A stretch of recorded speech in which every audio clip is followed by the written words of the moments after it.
Hello students. बच्चों, आज का हमारा टॉपिक है energy stored in a capacitor. हम पैरेलल प्लेट कैपेसिटर पढ़ रहे थे।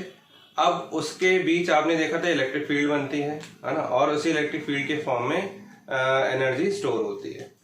ठीक है, तो दो प्लेट्स के बीच में, पैरेलल प्लेट कैपेसिटर में दो प्लेट्स के बीच में कैसे एनर्जी स्टोर होती है, किस फॉर्म में होती है, और सीरीज और पैरेलल कॉम्बिनेशन देखा था हमने। तो सीरीज और पैरेलल कॉम्बिनेशन में एनर्जी का क्या इफेक्ट होता है, ये सारी चीजें आप देखने वाले हैं।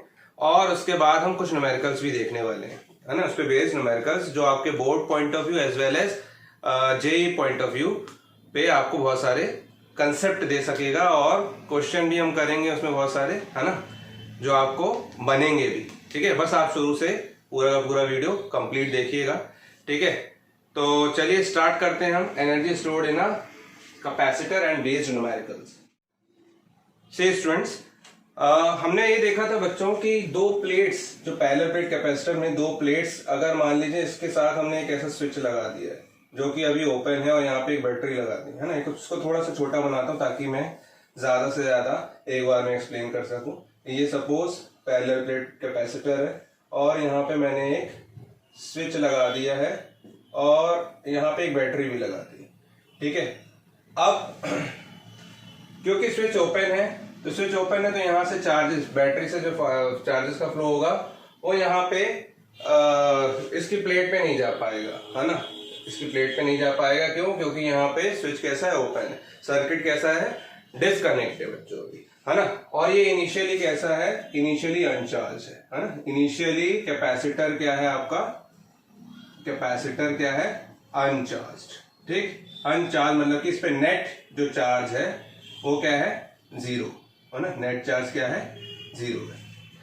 क्लियर है बच्चों? ठीक है, अब एक कंडीशन होती है जब ये कंप्लीटली चार्ज हो जाता है। और कंप्लीटली चार्ज कब होता है, जब हम इसको क्या कर देते हैं, इसको क्लोज कर देते हैं। ठीक है, अब हम इसको क्लोज करेंगे। हम इसको क्या कर रहे हैं, क्लोज कर दे रहे हैं। ऐसे बना दिया, मतलब कि क्लोज हो गई। ठीक है, बैटरी क्या हो गई, बैटरी हो गई है पैरेलल प्लेट कैपेसिटर के साथ कनेक्ट। अब कनेक्ट हो गई तो ऑब्वियसली जब कनेक्ट होती है तो इसके, इस प्लेट की, क्योंकि प्लेट जो है मेटल्स की बनी है, मेटल के इलेक्ट्रॉन्स जो होते हैं वो क्या होंगे, इस तरफ अट्रैक्ट होने लग जाएंगे। ठीक, इस तरफ अट्रैक्ट होंगे, यानी कि यहाँ सारे के सारे कौन से चार्जेस बन जाएंगे, पॉजिटिव चार्जेस बन जाएंगे पूरे के पूरे। ठीक है, ये पूरे के पूरे पॉजिटिव चार्ज बन जाएंगे। ठीक, और यहाँ से ये इलेक्ट्रॉन घूम के यहाँ आ जाएंगे, और यहाँ सारे के सारे क्या हो जाएंगे, नेगेटिव चार्ज इंड्यूस हो जाएंगे अंदर की तरफ। ठीक है, सारे के सारे नेगेटिव चार्ज इंड्यूस होने लग जाते हैं। ठीक, होता ये है यहाँ पे कि अब जब दोबारा एक है ना, जब इलेक्ट्रॉन आने लगते हैं, एक इलेक्ट्रॉन आ गया कोई बात नहीं, जब दूसरा इलेक्ट्रॉन आता है तो उसको यहाँ पे बहुत सारे नेगेटिव चार्ज मिलते हैं, तो उसको रिपल्शन देता है। रिपल्शन देता है यानी कि अब हमको क्या करना है, हमको इलेक्ट्रॉन को यहाँ से खींच के रखना है। मतलब कि हमको इलेक्ट्रॉन का ट्रांसफर इसी डायरेक्शन में करना है, और जबकि अब इलेक्ट्रॉन जो आ रहा है वो नेगेटिव चार्ज की वजह से रिपल होगा। मतलब कि अब हमें एक्सटर्नल वर्क डन करना पड़ेगा अलग से। हमें मतलब कि बैटरी के थ्रू हम एक्सटर्नल वर्क डन करवाते हैं, है ना। जब ऐसा होगा, एक्सटर्नल वर्क डन होगा, तो वर्क डन होगा तो यानी कि एनर्जी भी क्या होगी, स्टोर होगी। तो पैरेलल प्लेट कैपेसिटर के बीच में कौन सी एनर्जी, एक एनर्जी स्टोर होगी, है ना। किस फॉर्म में होगी वो, पोटेंशियल एनर्जी के फॉर्म में। अब पोटेंशियल एनर्जी के ही फॉर्म में क्यों होगी, पोटेंशियल एनर्जी के फॉर्म में इसलिए होगी क्योंकि हम जो पढ़ रहे हैं बच्चों यहाँ पे capacitor, parallel plate capacitor electrostatic के अंदर पढ़ रहे हैं। अंडर इलेक्ट्रोस्टैटिक कंडीशन यहाँ पे सारे के सारे चार्जेस क्या हैं, स्टैटिक है। ठीक है, और स्टैटिक होने की वजह से यहाँ पे जो एनर्जी होगी, है ना, यहाँ पे जो एनर्जी होगी वो भी कौन सी एनर्जी होगी, वो एनर्जी होगी बच्चों पोटेंशियल एनर्जी। क्यों? क्योंकि स्टैटिक है, मूवमेंट की वजह से तो काइनेटिक एनर्जी होती है। जबरदस्ती स्टोर होने वाली एनर्जी जो होती है वो क्या होती है, पोटेंशियल एनर्जी होती है ना।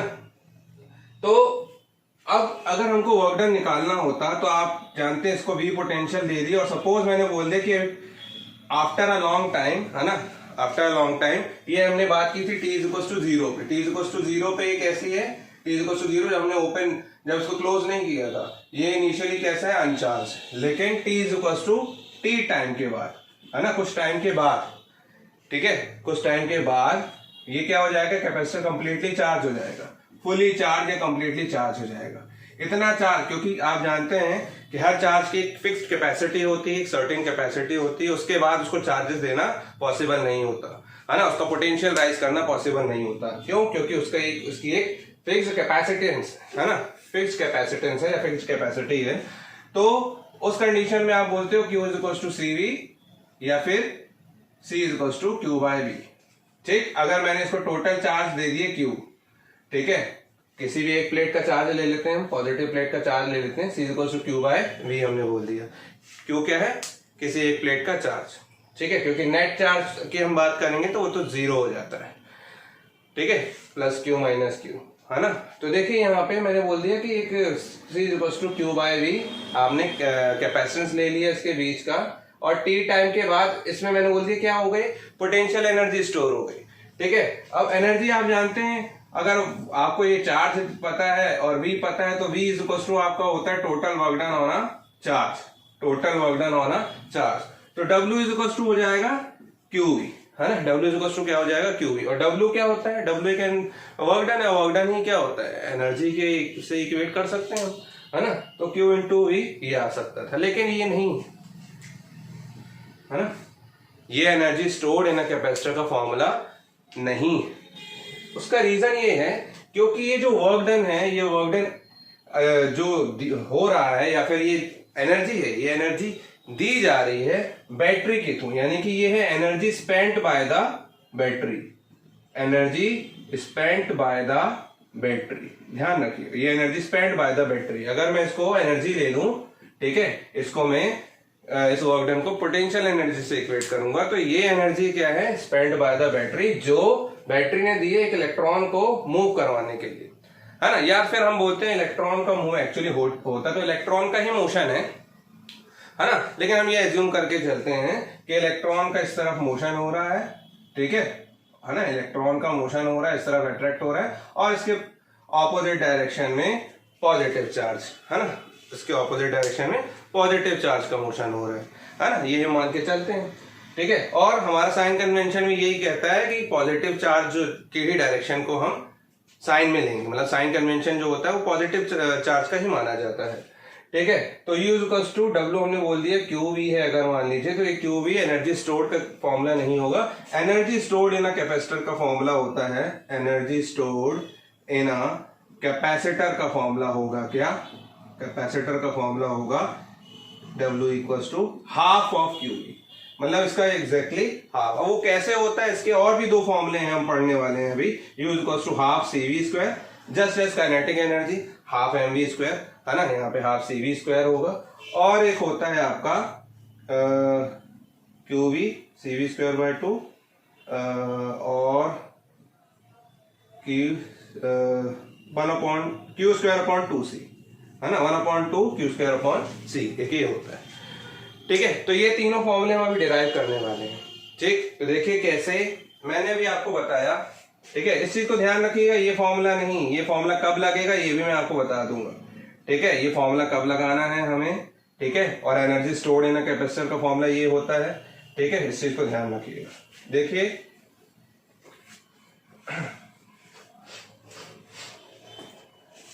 अब जैसा कि मैंने बोल दिया कि ये वाला formula W equals to QV ये नहीं लगा सकते। क्यों नहीं लगा सकते? उसका रीजन ये है क्योंकि यहाँ पे V क्या है, यहाँ पे V जो है वो होना चाहिए कांस्टेंट। V क्या होना चाहिए? कांस्टेंट होना चाहिए, मतलब कि ये complete energy spend by the battery हो गया, ठीक है। जबकि यहाँ पे V कांस्टेंट नहीं होता, यहाँ पे V जो होता है वो वेरिएबल होता है, ठीक है। दो plates of parallel plate capacitor के दो प्लेट के बीच में जो पोटेंशियल डिफरेंस होता है वो कैसा होता है? वेरिएबल होता है, ठीक है, जब तक कि वो फुली चार्ज ना हो जाए। तो ऐसी कंडीशन में हम ये फॉर्मूला नहीं लगा सकते हैं, और ऐसी कंडीशन में हम क्या करते हैं कि इंटरमीडिएट स्टेज लेते हैं, है ना, इंटरमीडिएट स्टेज लेते हैं, ठीक है। इंटरमीडिएट स्टेज कैसे लेंगे हम अब t=0 से थोड़ा ज्यादा, मतलब थोड़े टाइम बाद, और उसको फुली चार्ज होने से पहले का सीन अब हम देखते हैं, है ना। फुली चार्ज होने से पहले, क्योंकि हमने जब उसको सप्लाई दी ही नहीं थी, कनेक्शन हमारा ऑफ था, ठीक है, यहाँ पे स्विच ओपन था, उस पर कुछ जा ही नहीं रहा था, इसलिए वो चार्ज नहीं हो पा रहा था। और ये कंप्लीटली चार्ज है। बीच का पोर्शन देखिए, इसका बीच का पोर्शन क्या है? बीच का पोर्शन ये है कि जैसे ही t इक्वल टू 0 और t इक्वल टू, मैंने बोल दिया t इक्वल टू सपोज उस टाइम बाद, है ना, ये T1 इंटरमीडिएट स्टेज की हम बात कर रहे हैं। यहाँ पे क्या है? इंटरमीडिएट स्टेज, ठीक है। ऐसी कंडीशन में हमको ऐसे सॉल्व करना रहता है, ठीक है। उसका रीजन क्या है? हम इंटरमीडिएट स्टेज ले रहे हैं क्योंकि यहाँ v कांस्टेंट नहीं, v वेरिएबल है ना, v कंटिन्यूसली वेरी कर रहा है। अभी जब कंटिन्यूसली कोई चीज वेरी कर रहा होता है ना, उसमें एनर्जी कंटिन्यूसली स्टोर हो रही है, ठीक है, तो उस कंडीशन में हमें इंटीग्रेशन लगाना पड़ेगा, ठीक है। तो इसलिए हमको क्या करना पड़ेगा? इंटीग्रेशन, इसलिए क्योंकि वेरिएबल है यहाँ पे पोटेंशियल डिफरेंस, ठीक। तो यहाँ हम क्या कर रहे हैं? बैटरी लगाई हुई है हमने, और यहाँ पे चार्जेस जा रहे हैं, और यहाँ पे आपने complete charge, net charge Q बोला है, और यहाँ पे नेट चार्ज 0 बोला है, और यहाँ पे मैं नेट चार्ज क्या बोल रहा हूँ? स्मॉल क्यू, है ना। ये क्या है? स्मॉल क्यू, छोटा सा चार्ज, ठीक। जब थोड़ा सा चार्ज इसमें गया था, किसमें? इसमें, तो यहाँ पे पूरे पॉजिटिव चार्ज, ठीक है। और पॉजिटिव चार्ज आप जानते हैं इलेक्ट्रॉन पूरे यहाँ से, है ना, ये क्लोज सर्किट है आपका, इलेक्ट्रॉन पूरे यहाँ जाने लग गए, ठीक है। और यहाँ नेगेटिव चार्ज। अब देखिए इलेक्ट्रॉन रिपल होके यहाँ आएंगे, मैंने अभी आपको बताया। अब एक इलेक्ट्रॉन तो चला जाता है। सपोज मैंने अभी क्या किया, जैसे इसको ऑन किया, इसके बाद की बात कर रहे हैं, जैसे इसको ऑन किया, है ना, तो यहाँ का एक इलेक्ट्रॉन क्या हुआ? यहाँ का एक इलेक्ट्रॉन निकला, और यहाँ क्या बना दिया? पॉजिटिव, क्योंकि बैटरी से वो क्या हो गया? अट्रैक्ट हो गया था, और यहाँ पे उसने क्या बना दिया? पॉजिटिव। सिमिलरली यहाँ का एक इलेक्ट्रॉन होगा, इससे रिपल होगा, ठीक है, और ये क्या होगा? ये इस तरह भागेगा, इस तरह भागेगा, ठीक है। अब जब फर्स्ट इलेक्ट्रॉन की अगर हम बात कर रहे हैं, फॉर फर्स्ट इलेक्ट्रॉन, है ना, फॉर फर्स्ट इलेक्ट्रॉन, पहले इलेक्ट्रॉन को यहां से यहां आने में, है ना, कुछ भी वर्क डन करना नहीं पड़ा। फॉर फर्स्ट इलेक्ट्रॉन, ठीक है, किस एक इलेक्ट्रॉन, क्योंकि वर्क डन हमेशा किसी फील्ड के अगेंस्ट होता है, इस चीज को ध्यान रखना। पोटेंशियल एनर्जी तभी स्टोर होगी जब वो किसी फील्ड के अगेंस्ट वर्क डन किसी ऑब्जेक्ट पे हो रहा होगा। यहाँ ऑब्जेक्ट की जगह इलेक्ट्रॉन है, ठीक है। तो अभी यहाँ कोई फील्ड ही नहीं मिली उसको, क्योंकि अभी तो हमने स्टार्ट किया है ना। एक इलेक्ट्रॉन यहाँ पे कुछ था ही नहीं, एक इलेक्ट्रॉन यहाँ गया, उसको कुछ नहीं मिला, उसको सिर्फ, ठीक है ना, वो सिर्फ इससे अट्रैक्ट होकर मूव होने लग गया। जैसे वो मूव होने लग गया तो फर्स्ट इलेक्ट्रॉन के लिए वर्क डन क्या हुआ? 0, क्योंकि वो उसने किसी फील्ड के अगेंस्ट वर्क किया ही नहीं, ठीक। लेकिन जैसे ही अब ये इलेक्ट्रॉन यहाँ आ चुका था, एक इलेक्ट्रॉन तो आ चुका है ना, और अभी भी बैटरी इस पे क्या है? सप्लाई कंटिन्यूसली दी जा रही है। अब दूसरा इलेक्ट्रॉन जो है, अब दूसरा इलेक्ट्रॉन जब यहाँ जाएगा, है ना, तो अब उसको क्या मिल रहा है? एक दूसरा चार्ज, मतलब कि पहला इलेक्ट्रॉन मिल रहा है, और पहला इलेक्ट्रॉन इसको क्या करेगा? रिपल करने की कोशिश करेगा, है ना, रिपल करने की कोशिश क्या करेगा? करेगा ही। अब यानी कि इस इलेक्ट्रॉन की, यानी कि नेगेटिव चार्ज की एक फील्ड बन गई यहाँ पे, ठीक है। ये इलेक्ट्रॉन बाद में यहाँ पे क्या हो गया? अट्रैक्ट हो गया, तो यहाँ पॉजिटिव चार्ज बन गया, वो बात की बात है, ठीक है। लेकिन इलेक्ट्रॉन यहां से यहां जा तो रहे। पहला इलेक्ट्रॉन की बात करें तो पहला इलेक्ट्रॉन को वर्क डन करने में कोई दिक्कत नहीं हुई, वर्क डन किया ही नहीं, क्योंकि वो इलेक्ट्रॉन को कोई फील्ड ही नहीं मिली जो अगेंस्ट उसको फोर्स लगा। लेकिन जैसे ही दूसरा इलेक्ट्रॉन आने की कोशिश करता, तो ये वाला इलेक्ट्रॉन क्या कर रहा है? फोर्स लगा रहा है उस पर, है ना। अब फोर्स लगा रहा है, तो अब ये जो एक्सटर्नल एजेंट है, एक्सटर्नल एजेंट मतलब कि यहाँ पे बैटरी, वो बैटरी क्या कर रही है? ये इस पे फोर्स लगा रही है, यूं, मतलब कि इस बैटरी का जो पोटेंशियल है, मुझे क्या करना पड़ेगा? इससे इसके बीच जो पोटेंशियल डिफरेंस बनेगा उससे ज्यादा मुझे देना पड़ेगा, तभी तो जाके ये क्या होगा? तभी जाके ये इलेक्ट्रॉन, है ना, इसके फोर्स को ओवरकम करते हुए आगे बढ़ेगा, ठीक है। मतलब यहाँ पे जो इलेक्ट्रॉन इसको ऑपोजिट रिपल्शन दे रहा था, उस पे यहां से एक्सटर्नल एजेंट ये फोर्स ज्यादा लगाएगा, तब तो जाके वो दूसरा इलेक्ट्रॉन भी क्या करेगा? घूमेगा। लेकिन अब दूसरे इलेक्ट्रॉन पे क्या हो रहा है? वर्क डन हो रहा है ना। क्यों? क्योंकि अब उसको फील्ड मिली थी, और फील्ड के अगेंस्ट उस पर वर्क डन करवाया जा रहा है by external agency, that is this battery, ठीक है। और जब भी वर्क डन किसी फील्ड के अगेंस्ट होता है, तो वो ऑब्जेक्ट क्या करता है? एनर्जी स्टोर करता है। कौन सी एनर्जी? Potential energy. ठीक है, तो यहाँ पे अब इस इलेक्ट्रॉन ने क्या किया, वर्क डन किया। सपोज अब मैंने देखा कि इस पे जैसे दूसरा इलेक्ट्रॉन यहाँ पहुंचा, अब तीसरा इलेक्ट्रॉन भी आना था। तीसरा इलेक्ट्रॉन को और ज्यादा हाई रिपल्शन मिल रहा है। तीसरे इलेक्ट्रॉन को और ज्यादा हाई रिपल्शन इसलिए मिल रहा है क्योंकि अब की बार 2 इलेक्ट्रॉन का सामना करना पड़ रहा है उस इलेक्ट्रॉन को। अब ये इलेक्ट्रॉन भी इससे फोर्स लगा के, है ना, बाय एक्सटर्नल एनर्जी इस पे फोर्स लगा तो यहां पहुंच गया। उसने भी क्या किया, work done against the field किया, है ना, work done against the field. ठीक है, और वो इलेक्ट्रॉन भी, दूसरे तीसरे इलेक्ट्रॉन भी क्या होते हैं, यहां चले जा रहे हैं इलेक्ट्रॉन, और यहाँ पे जाके नेगेटिव चार्ज बनाए जा रहे हैं पूरे के पूरे, ये नेगेटिव। ठीक है, अब या तो ऐसा कह लो कि इलेक्ट्रॉन, है ना, या तो ऐसा कह लो कि यहाँ पे इलेक्ट्रॉन जा रहा था, उसको रिपल्शन ऐसा मिल रहा था, है ना, या फिर प्लेट के बीच की बात कर लो कि इलेक्ट्रॉन ऐसा जा रहा था और यहां से उसको रिपल्शन मिल रहा था। जब तक इसने खींचा नहीं था, इलेक्ट्रॉन यही था, और जब तक खींचा नहीं था इलेक्ट्रॉन यही था, यहां से एक इलेक्ट्रॉन और जा रहा था तो उसको तो रिपल्शन मिलेगा ना। तो कैसे भी हम बात कर सकते हैं आपको समझने के लिए। ठीक है, आई होप कि आपको समझ में आ रही है सारी चीजें। अब ऐसे करते करते सारे इलेक्ट्रॉन, ठीक है, सारे इलेक्ट्रॉन मतलब कि जितना उस कैपेसिटर की कैपेसिटी होगी, ठीक है, लास्ट इलेक्ट्रॉन की बात कर रहे हैं, लास्ट इलेक्ट्रॉन मतलब कि टोटल चार्ज, और मैंने बोला टोटल चार्ज यानी कि नेट चार्ज कौन सा है, ये लास्ट इलेक्ट्रॉन। पॉजिटिव की बात कर रहे हैं, लास्ट इलेक्ट्रॉन मतलब कि उसके ऑपोजिट डायरेक्शन में पॉजिटिव चार्ज की बात अगर हम करें तो लास्ट इलेक्ट्रॉन या फिर पॉजिटिव चार्ज हमने ले लिया क्या, Q। ठीक है, अब तो पूरे कंप्लीट चार्ज हो गए ना, तो पूरा का पूरा चार्ज ले लिया। और अब की बार लास्ट में यहां पे पूरा का पूरा पोटेंशियल क्या बन गया, V। क्या बन जाता है, पूरा का पूरा पोटेंशियल धीरे धीरे बढ़ते यहां पे क्या हो गया, V। क्यों, क्योंकि अब ये कांस्टेंट हो गया, कंप्लीट फुली चार्ज होने वाला है।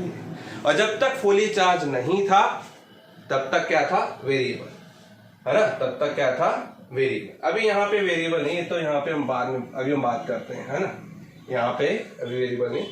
अब हम यहाँ पे बात कर रहे हैं क्या, कि यहाँ पहले अभी यहाँ तक जब तक पोटेंशियल, जब तक चार्ज पूरे यहाँ पे नहीं करते, यानी कि इलेक्ट्रॉन पूरे ट्रांसफर नहीं हुए थे, तब तक यहाँ पे पोटेंशियल डिफरेंस क्या कर रहा था, वेरी कर रहा था। पोटेंशियल ग्रेडियंट तो आपने सुना ही है, ठीक है, तो यहाँ पे पोटेंशियल वेरी कर रहा था। और पोटेंशियल एनर्जी भी क्या होती आ रही थी, स्टोर, और बढ़ती चली जा रही थी, क्योंकि फील्ड के अगेंस्ट इलेक्ट्रॉन ट्रांसफर होते चले जा रहे थे। ठीक है, तो लास्ट इलेक्ट्रॉन पे जो चार्ज है वो टोटल Q हो गया, और पोटेंशियल है वो टोटल V हो गया, और work done is equal to क्या हो गया, WQV। ठीक है, और ये कांस्टेंट के लिए लगता था, तब जाके ये फॉर्मूला लगेगा। लेकिन ये अभी भी एनर्जी स्पेंट बाय द क्या है, बैटरी है। ये क्या है, energy spent by the battery. ठीक है, energy stored in a capacitor नहीं है। क्यों, अगर सारे के सारे इलेक्ट्रॉन एक साथ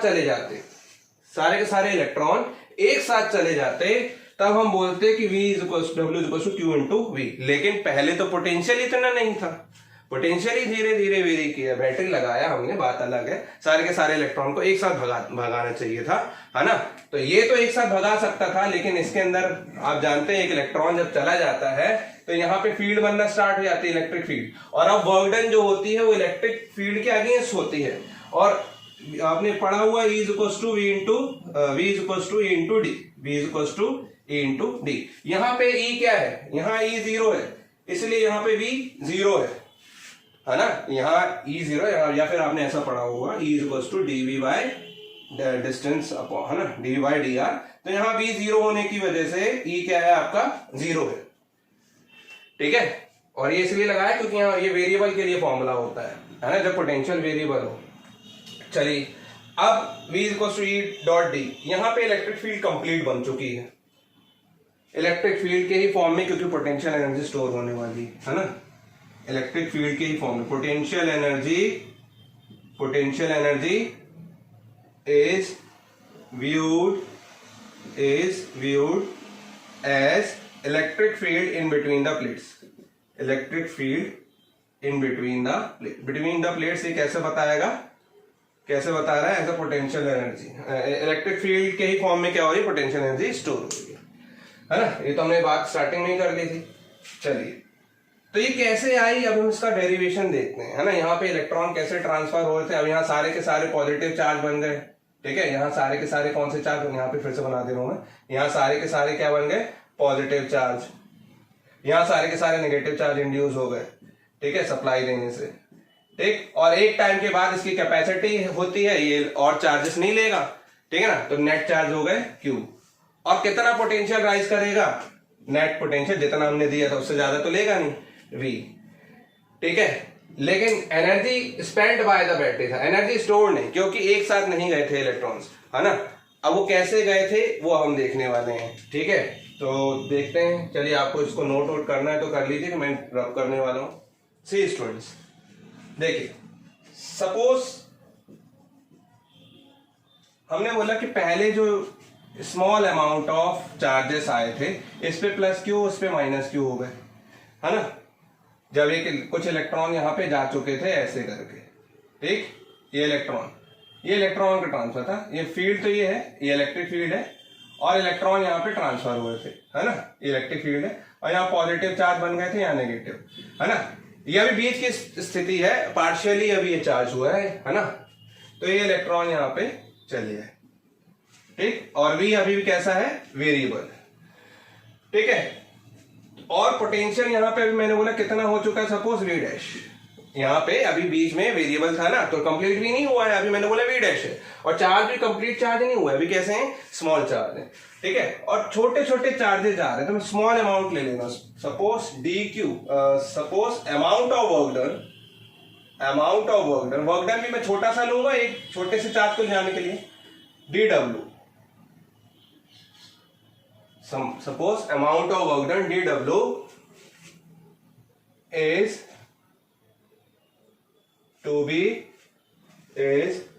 to move dq charges from, या फिर charges to move dq charges in between the plates, ठीक है, in between the plates, ठीक है। पॉजिटिव है तो पॉजिटिव चार्ज मान लो, और इलेक्ट्रॉन है तो नेगेटिव चार्ज मान लो, ठीक है। तो यहाँ पॉजिटिव चार्ज के लिए हम बोल दे रहे हैं, इसलिए मैंने इन बिटवीन द प्लेट्स एक जनरल फॉर्म में बोल दिया, है ना, कि suppose amount of work done, small amount of work done DW is to move small amount of charge, है ना, small amount of DQ charge in between the plates, ठीक है। तो DW क्या हो जाएगा, work done equals to potential into charge, है ना। और पोटेंशियल मैंने बोल दिया कितना है, V डैश, और चार्ज कितना है, DQ, एक छोटा सा चार्ज लेके आए थे। अब मैं क्या करूंगा, मुझे तो कंप्लीट चाहिए, फुल्ली चार्ज के लिए एनर्जी स्टोर, क्योंकि एक बार तो पूरा चार्ज करने के बाद मुझे कैपेसिटर चाहिए रहेगा ना, थोड़ी ना आधा चार्ज कर दो दे दो, ऐसा तो होगा नहीं। जितनी इसकी कैपेसिटी है पूरा ही लोगे ना, आप कंडेंसर लेके आते हो थोड़ा ना बोलते हो थोड़ा सा यूज करके दे दो, है ना, वो तो वीक हो जाता है, फिर चेंज करते हो पंखे का, ठीक है।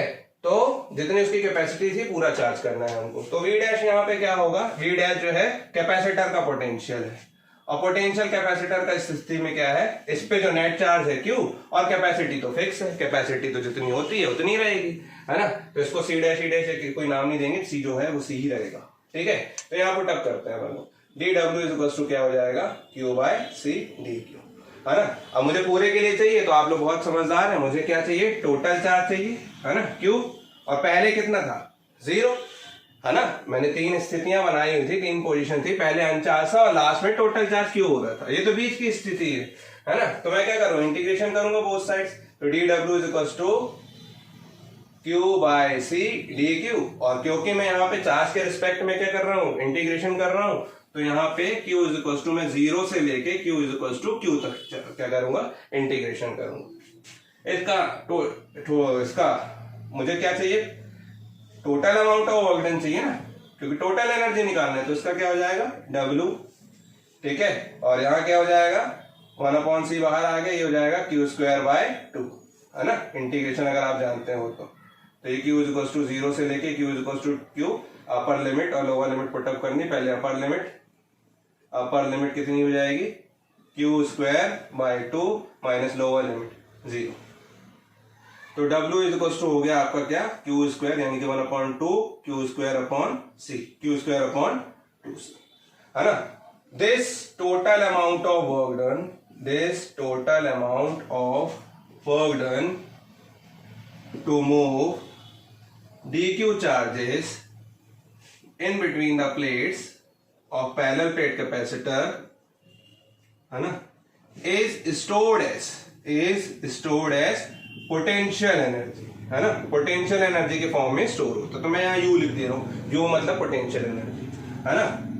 वर्क डन जो है फील्ड के अगेंस्ट हो रहा है, और यहाँ पे इसने क्या बना दिया, बीच में क्या बना दिया, पोटेंशियल एनर्जी इलेक्ट्रिक फील्ड में।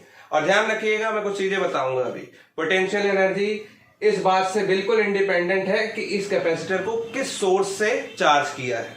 हमने यहाँ बैटरी से चार्ज किया है ना, हमने यहाँ पे मेंस लगा के चार्ज किया है, एसी किससे चार्ज किया है उससे, उस पर डिपेंड नहीं करता। और पोटेंशियल एनर्जी डाइलेक्ट्रिक में होती है, मतलब डाइलेक्ट्रिक में स्टोर होती है, जो बीच में है, ठीक है, जो भी मीडियम है, ठीक। और भी 2-3 बातें हैं मुझे याद आएंगी तो मैं आपको बताऊंगा, ठीक है। चलिए अभी यहाँ पे देखिए, W इक्वल टू, मैंने बोल दिया U इक्वल टू क्या हो गया, 1/2 क्यू स्क्वायर अपॉन 2c, है ना, यानी कि 1/2 क्यू स्क्वायर अपॉन सी, यानी कि क्यू स्क्वायर अपॉन 2c, ये हो गई potential energy in the form of electric field, है ना, या फिर work done to move the electrons from negative plate to positive plates, है ना। और ये टोटल एनर्जी है आपकी, total energy in the capacitor, ठीक। अब मैं यहाँ पे अगर Q is equal to CV लगा दूं, है ना, Q इज इक्वल टू क्या लगा दूं, CV फॉर्मूला, तो U क्या हो जाएगा यहाँ पे 1/2, Q की जगह क्या लिख रहा हूं, C square V square upon C चल रहा था, C से C कैंसिल हो जाएगा, U is equal to 1/2 C V square, एक फॉर्मूला ये हो गया, ठीक है, एक फॉर्मूला ये हो गया आपका। और अगर मान लीजिए मैं यहाँ पे Q is equal to CV की जगह, अब मैं यहाँ पे C की जगह क्या रख दूं, Q बाय V पुटअप कर दूं, है ना, तो U इज इक्वल टू क्या हो जाएगा, 1/2 Q की जगह C square, sorry Q square तो एज इट इज, C की जगह क्या रख दूंगा, Q अपॉन V, तो Q से Q कैंसिल, है ना, और U जाएगा देखिए QV बाय 2, है ना। और जबकि यहां पे हमने देखा था क्या, W is equal to QV, लेकिन इसके लिए V क्या होता है, ये लगेगा नहीं, क्योंकि V क्या है, यहाँ पे V कांस्टेंट था, है ना। और ये कैसे आया है, ये चार्जेस को वेरी करने से आया, और चार्जेस को वेरी करने से पोटेंशियल यहाँ वेरी हो रहा था, अभी बीच की स्टेट थी क्योंकि, है ना, तो पोटेंशियल वेरिएबल होने की वजह, पोटेंशियल डिफरेंस दोनों की प्लेट्स के बीच में वेरिएबल होने की वजह से फॉर्मूला 1/2 में आया है। 1/2 क्या बताता है, इसका एवरेज, मतलब कि पोटेंशियल एनर्जी जो स्टोर हो रही है अंदर दो प्लेट्स के बीच में कैपेसिटर के अंदर, वो पूरे चार्जेस के मूवमेंट, मतलब जितना अमाउंट ऑफ वर्क डन किया था उसका एवरेज होती है। क्या होती है, एवरेज, ठीक है। जो लास्ट में अगर हम निकालें, अगर कंप्लीट चार्ज होने के बाद, तो W is equal to Q into V बस होती, उसका क्या है, एवरेज है। तो पोटेंशियल एनर्जी ये होगी, और इसका रीजन ये है क्योंकि एक इलेक्ट्रॉन जब पहले आया था, एक साथ इलेक्ट्रॉन नहीं आए थे, एक इलेक्ट्रॉन जब पहले आया था तो उसके लिए उसने कोई भी अमाउंट ऑफ वर्क डन नहीं किया था। उसके बाद जब दूसरा इलेक्ट्रॉन आया था उसने छोटा सा अमाउंट ऑफ वर्क डन किया, तीसरा आया तो उसको थोड़ा और ज्यादा अमाउंट ऑफ वर्क डन करना पड़ा, और जब पूरे आ गए तो उसके बाद उन्हें बहुत सारा अमाउंट ऑफ वर्क डन करना पड़ा, है ना, complete amount of work done. और वही किसके फॉर्म में स्टोर हो गया, पोटेंशियल एनर्जी के फॉर्म में स्टोर हो गया, दो प्लेट्स के बीच में, और दो प्लेट्स के बीच में इलेक्ट्रिक फील्ड भी रहती है, ठीक है। बात समझ में आ रही है आपको। तो इस तरीके से एनर्जी को हमको कैलकुलेट करना है, ठीक है। जल्दी से इसको नोट कीजिए, फिर मैं सीरीज कॉम्बिनेशन और पैरेलल कॉम्बिनेशन के लिए बताता हूं। जल्दी से नोट कीजिए please. See students, total energy stored in a combination of capacitor. Combination में देख लेते हैं, सबसे पहले सीरीज कॉम्बिनेशन में देखते हैं हम सबसे पहले, है ना, इन सीरीज कॉम्बिनेशन में टोटल एनर्जी की बात कर रहे हैं हम। तो टोटल एनर्जी किस, अगर बहुत सारे कैपेसिटर जो है सीरीज में लगे हैं लाइक दिस, है ना, ऐसे ये ऐसे करके लगे हुए हैं, और C1 C2 C3 अलग अलग कैपेसिटी के लाइक दिस, है ना।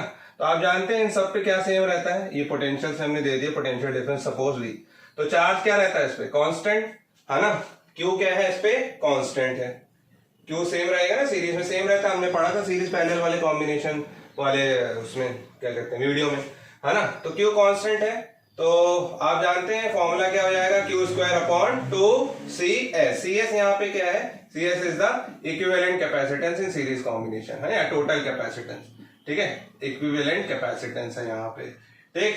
तो U is equal to Q square upon 2, तो ठीक है, CS क्या होता है, 1 अपॉन CS क्या होता है, यहाँ पे CS है, CS क्या होता था, 1 अपॉन CS क्या होता था सीरीज कैपेसिटेंस में, 1 अपॉन CS होता था बच्चों 1 upon C1 plus 1 upon C2 plus 1 upon C3 plus ऐसे करके n कैपेसिटर्स हैं अगर सपोज, है ना, कितने हैं n कैपेसिटर्स, ऐसे करते करते ये आगे होगा, इसलिए मैंने यहाँ डॉटेड लाइन बनाया हुआ है ना, ऐसे करके, ठीक, Cn। तो क्या हो जाएगा उस कंडीशन में, ये U है ना, V नहीं है, इसको U बोलते हैं, पोटेंशियल एनर्जी है, ठीक है। तो क्यू स्क्वायर अपॉन 2CS, अब यहाँ पे अगर मैं ऐसे बनाऊं क्यू स्क्वायर अपॉन 2, इसको ले लिया C1, यहाँ पे क्यू स्क्वायर अपॉन 2, इसको ले लिया 2C2, अंदर मल्टीप्लाई कर रहा हूँ और कुछ नहीं, Q square upon 2C3 plus dash dash dash Q square upon 2CN, ठीक है।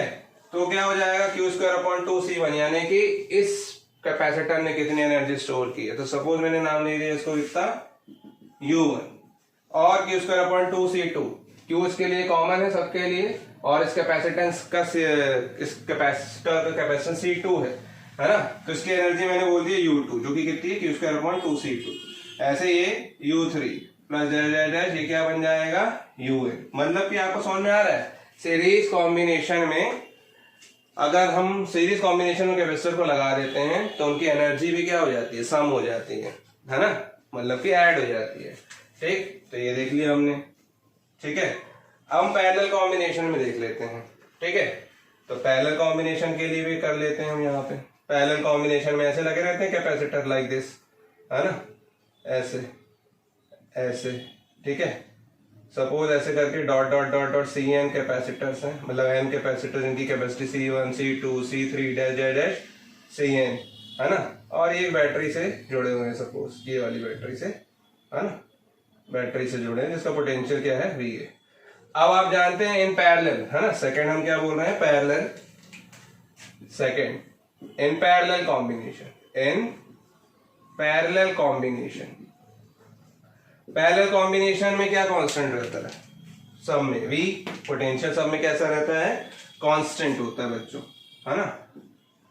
तो फॉर्मूला है हमारे पास उसका भी, है ना, इसमें तो फॉर्मूला V का था ही नहीं, तो एक और फॉर्मूला है 1/2 CV स्क्वायर, ठीक है। तो यहाँ पे ले लेंगे हम क्या, V U equals to total energy कितनी हो जाएगी 1/2 CP लिख दे रहा हूँ यहाँ पे, CP क्यों, क्योंकि पैरेलल कॉम्बिनेशन है यहाँ पे, है ना, जैसे CS equivalent capacitance of series combination था, CP क्या है, equivalent capacitance of parallel combination, और यहाँ पे V स्क्वायर, ये टोटल V है ना, सारी चीजें टोटल है इसमें, मैंने बताया फॉर्मूले में अगर एक चीज टोटल एनर्जी का फॉर्मूला है तो सारी उसके अंदर जितने भी पैरामीटर फैक्टर्स सब क्या होने चाहिए, टोटल के ही होने चाहिए, ठीक है। तो U इक्वल्स टू 1/2 और V स्क्वायर अगर हम ले लें, और CP यानी कि क्या होता है, इन सब का सम, है ना, ये रेसिप्रोकल का सम होता था, ये सीधे सीधे C1 plus C2 plus C3 plus dash Cn, ये ऐसा होता था।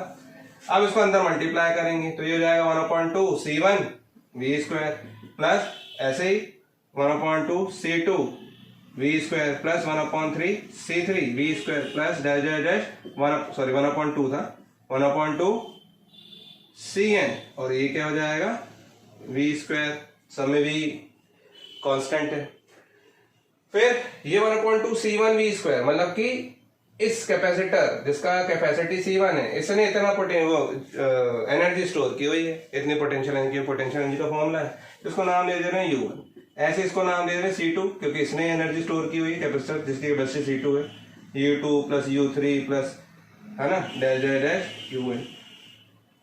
मतलब कि सीरीज कॉम्बिनेशन हो या पैरेलल कॉम्बिनेशन, कोई भी कॉम्बिनेशन हो कैपेसिटर का, एनर्जी स्टोर्ड अगर आपको उसमें निकालना है, उस कॉम्बिनेशन में, उस नेटवर्क में, है ना, उस सर्किट में, कैपेसिटेटिव सर्किट में, तो एनर्जी का सीधा सीधा सम कर देना है आपको, सारी एनर्जीज लेनी है, सबका सम कर देना है। बात समझ में आई आपको, ठीक है। तो इस तरीके से बच्चों हमको energy stored in a capacitor और इन energy stored in a combination of capacitor हमने कंसेप्ट देख लिया। अब हम इस पे कुछ बेस न्यूमेरिकल करते हैं। तो जल्दी से नोट कीजिए बच्चों। स्टूडेंट एक क्वेश्चन दिया है यहाँ पे, 24 microfarad capacitor is charged by 500 volt battery.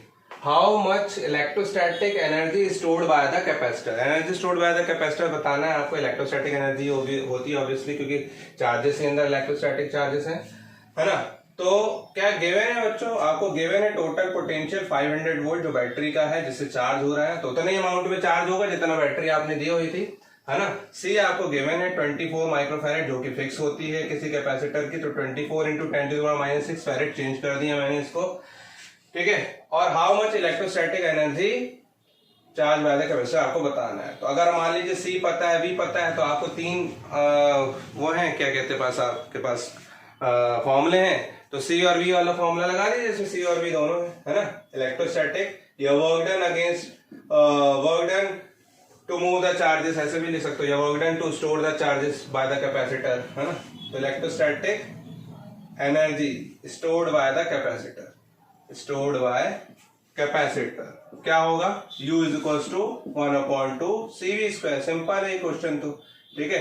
तो U is equal to 1/2 C, C मतलब कि 24 इंटू 10⁻⁻⁶ और V स्क्वायर, V मतलब कि 500 मल्टीप्लाई बाय 500, V स्क्वायर है क्योंकि, ठीक है। तो कैंसिल आउट कर दीजिए 12 से, U इज इक्वल टू हो जाएगा आपका 5 5 या 25 इंटू 12 कर लीजिए यहाँ पे साइड में, 25 इंटू 12, 2 5 या 10, 2 2 या 4 और 1 5, 1 5 या 5, 1 2 या 2, तो ये हो जाएगा 0 0 3, है ना। तो ये हो जाएगा आपका 325 से जब मल्टीप्लाई करोगे तो 300, और बाद में 2 0 4 0 है यहाँ पे 2 और ये 2, है ना।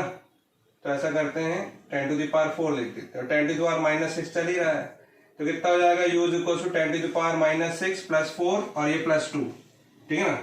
तो ये हो जाएगा 3 और यहाँ पे हो जाएगा ये 3 इंटू 10⁻⁶ और 10⁻⁻⁶, 6 से 6 कैंसिल हो जाएगा यहाँ पे, यानी कि 3 जूल आ रहा है आंसर में मेरे, ठीक है। कुछ गलत कर रहे हो तो देख लीजिए यहाँ पे। 5 5 या 25, ठीक है, 5 5 या 25 हुआ, फिर 25 इंटू 12 किया हमने, 25 इंटू 12 किया तो 300 आया, फिर 10⁻4 आ गया, 10⁻4, फिर 10⁻⁻⁶, तो 10⁻�6 किया हमने, 10⁻6 और -6 कैंसिल होके ये हो गया आपका 3 जूल, है ना। जूल में होती है क्योंकि एनर्जी, ठीक है। तो जल्दी से इसको नोट कीजिए, दूसरा क्वेश्चन करते हैं, बहुत इजी था ये तो। सी स्टूडेंट, यहाँ पे बहुत अच्छा क्वेश्चन दिया हुआ है, 3 identical capacitors C1 C2 C3 of capacitances 6 microfarad each are connected to a battery of 12 volt। ये 12 वोल्ट की बैटरी है, C1 C2 C3 just like connected है। तो find charge on each capacitor, पहला question, equivalent capacitance of the network and energy stored in the network, है ना।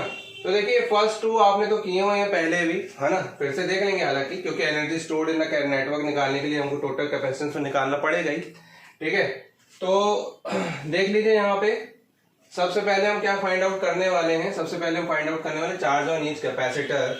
और charge on each capacitor के लिए मैं यहाँ से क्या करता हूँ, यहाँ से मैंने क्या किया, बैटरी से, एक ही बैटरी लगी, यहाँ से चार्ज को हम क्या करवा देते, फ्लो, बैटरी के पॉजिटिव टर्मिनल से पॉजिटिव चार्ज जा रहे हैं, और यहाँ लेकिन पैरेलल होने की वजह से डिवाइड हो रहे हैं, यहाँ पे डिवाइड हो रहा है मतलब कि ये दो आपस में पैरेलल, इस पे मैंने बोल दिया Q1 चार्ज चला गया और इस पे Q2, तो ये Q1 जो चार्ज है C1 पे भी जाएगा और C2 पे भी जाएगा, यानी कि Q1 जो है, Q1 हियर, है ना, here Q1 is total charge on C1 and C2, है ना, C1 और C2 पे है, और Q1 यहाँ क्योंकि सीरीज है, C1 और C2 आपस में कैसे हैं, सीरीज है, क्यों, क्योंकि चार्ज डिवाइड नहीं हो रहा है, इस पे चार्ज सेम है, चार्ज सेम जिसपे होता है वो सीरीज में होते हैं।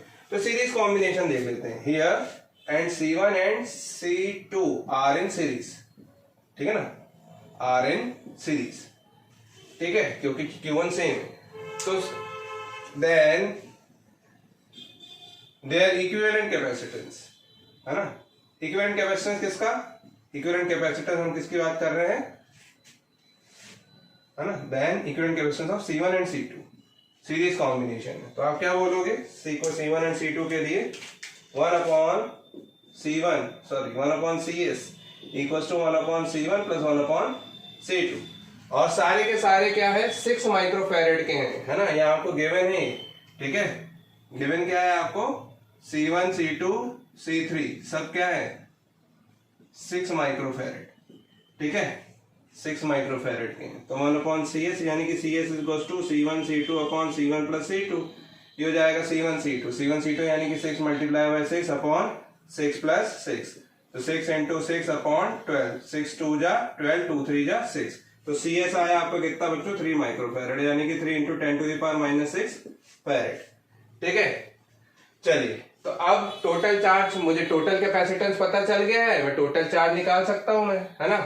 तो टोटल चार्ज, और मुझे टोटल वोल्टेज भी देखिए यहाँ पे, इसकी टोटल वोल्टेज 12 वोल्ट होगा। कैसे, ये देखिए मैं यहाँ पे क्या कर रहा हूं, ये वाला पॉइंट है ए, सपोज ले लो, ये वाला पॉइंट बी, है ना। इसको बस नहीं छेड़ना है हमें। ए से बी के बीच में ये आपका देखिए C1 और C2, दो कैपेसिटर की जगह एक सिंगल कैपेसिटर, इक्विवेलेंट कैपेसिटर जो है ना उससे रिप्लेस कर सकता हूँ ना, CS दोनों का कॉम्बिनेशन है, ये जो हमने निकाला अभी, इससे मैं क्या कर दे रहा हूँ, रिप्लेस कर दे रहा हूँ। तो ये पॉइंट ए, ये पॉइंट बी, और इसमें क्या लगी हुई है, बैटरी लगी हुई है 12 वोल्ट की लगा दी हमने, ठीक है। और यहाँ से क्या लगा हुआ है, C3 लगा हुआ है, इससे कनेक्ट है।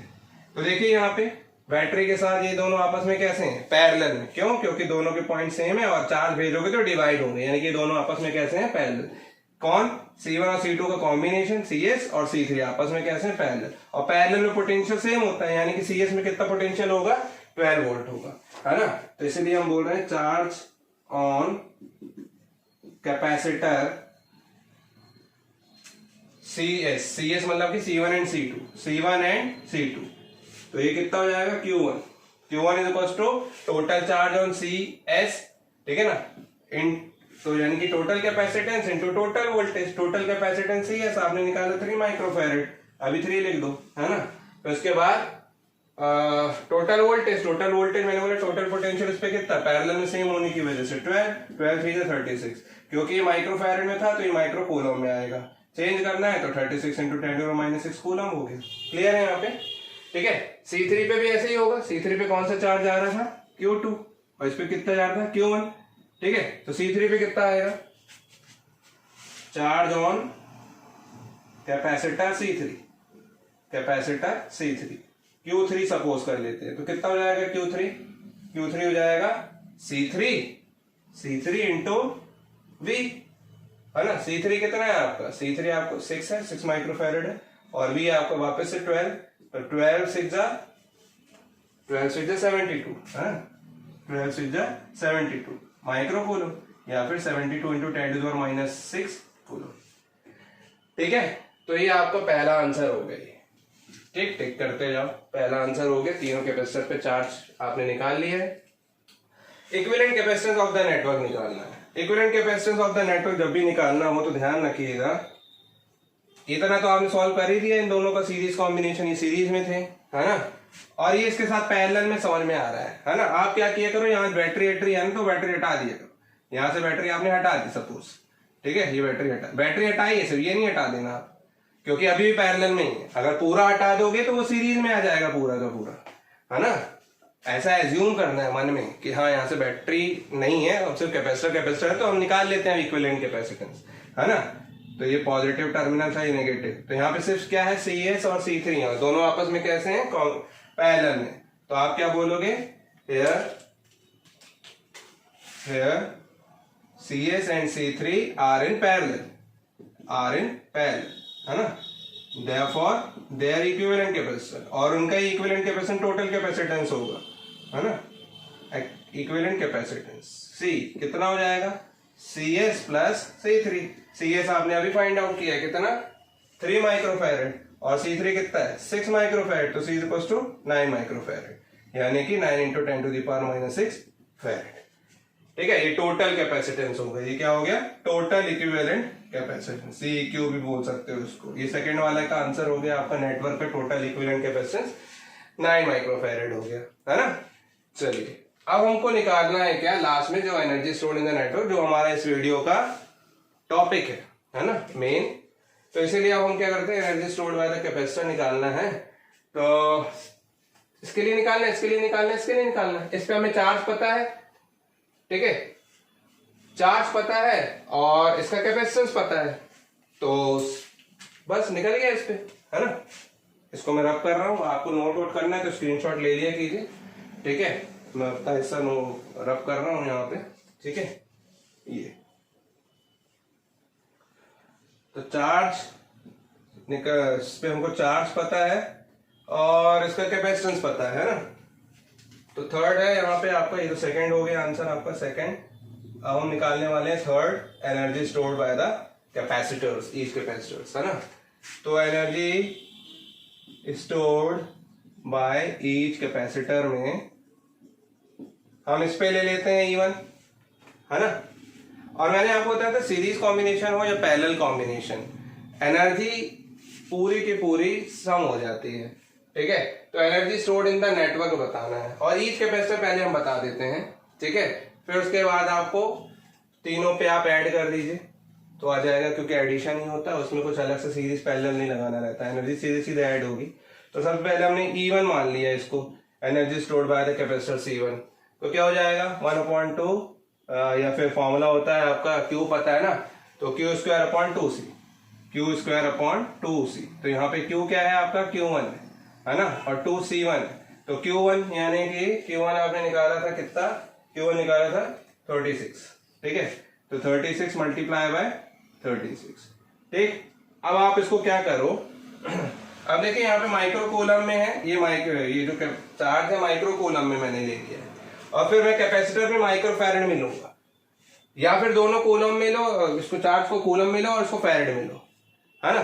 माइक्रो कूलम में इसलिए लेकर 10⁻⁶, अगर मैं माइक्रो कूलम में लूंगा तो 10⁻⁶ आएगा, और फैरेड में लूंगा तो भी 10⁻⁶ आएगा। 10⁻⁻⁶ से 10⁻⁶ कैंसिल हो जाएगा, इसलिए माइक्रो फैरेड में लो ना, काय के लिए लिख के काटोगे क्या मतलब। तो 36 × 36, ये देखिए मैंने ये ले लिया Q1, 36 माइक्रो कूलम। तो स्क्वायर था यहाँ पे, फॉर्मूला है आपका 1/2 Q²/C, है ना। तो Q1 की है 36 मल्टीप्लाई बाय 36/2, और C1 की वैल्यू है 6, 6 6 जा 36, 2 है ना, 3 जा 6, ठीक है। तो 3 6 जा 18 और 3 3 जा 9 और 108, है ना। तो E1 आ गया आपका कितना, 108, किसमें, जूल, ठीक है, 108 जूल। तो यही आपका E1 भी है और E2 भी है ना। तो यहाँ E1 ले लो या E2 ले लो, एक ही बराबर, E1 और E2 मतलब चार्ज दोनों पे ही। उसका रीजन ये क्योंकि इस पे भी Q2 सेम है और C2 तो है ही सेम, सब 6 माइक्रोफैरेड के हैं, ठीक है। तो E1 = E2 = 100 microfarad, 108 joule. C3 में निकालना है अभी, ठीक है। तो C3 पे जब आप निकालोगे तो E3 बोलोगे, तो Q3 का स्क्वायर/2 C3, Q3 आपने निकाला था, Q3 आपने निकाला था 72, है ना, 72 माइक्रो कूलम। तो 72 मल्टीप्लाई बाय 72, और ये 6 2 तो था ही, और ये C3 कितना है, 6 है ना। 6 1 जा 6, 6 2 जा 12, 2 6 जा 12। तो E3 आ जाएगा बच्चों 6 2 जा 12, 6 7 6 जा 42 और 43, 432 जूल, ठीक है। तो total charge, total energy stored कितना होगा by the network, total energy stored by the network U या ई भी बोल सकते हैं, U भी बोल सकते हो आप, मैंने E नाम दे दिया था, है ना। तो E = E1 + E2 + E3, ठीक है। आप ये मत सोचिएगा यहाँ चार्ज सेम है तो इस पे एनर्जी भी सेम होगी, एनर्जी इसकी अलग स्टोर्ड होगी, इसकी अलग होगी, ठीक है। तो देखिए यहाँ पे E = कितना हो जाएगा, 108 + 432, सही किया था ना, 2 6 2 जा 12 और 7 6 जा 42, ठीक है। अब इसको आप ऐड कर दीजिए, ठीक है, ऐड कर दीजिए कहीं पे, 108 108 216 216 432, है ना, 216 6 2 8 3 और 1 4,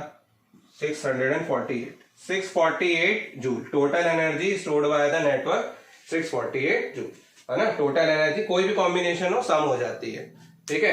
तो बहुत ही अच्छा क्वेश्चन था, ठीक है। चलिए जल्दी से नोट कीजिए, नेक्स्ट क्वेश्चन करते हैं। सी स्टूडेंट्स, बहुत अच्छा क्वेश्चन दिया हुआ यहाँ पे। Two parallel plate capacitors X and Y have the same area of plates and same separation between them. X has air in between the plates and Y contains a dielectric medium of dielectric constant या absolute relative electrical permittivity 4. Then calculate capacitors of X and Y. ये X और Y बच्चों capacitors दिए हुए हैं, ठीक है ना। एक में एयर भरा हुआ है, किसमें एयर है इन बिटवीन द प्लेट्स, और दूसरे में एक डाइलेक्ट्रिक मीडियम है जिसका डाइलेक्ट्रिक कांस्टेंट 4 है, 12 वोल्ट की बैटरी से सीरीज में कनेक्टेड है।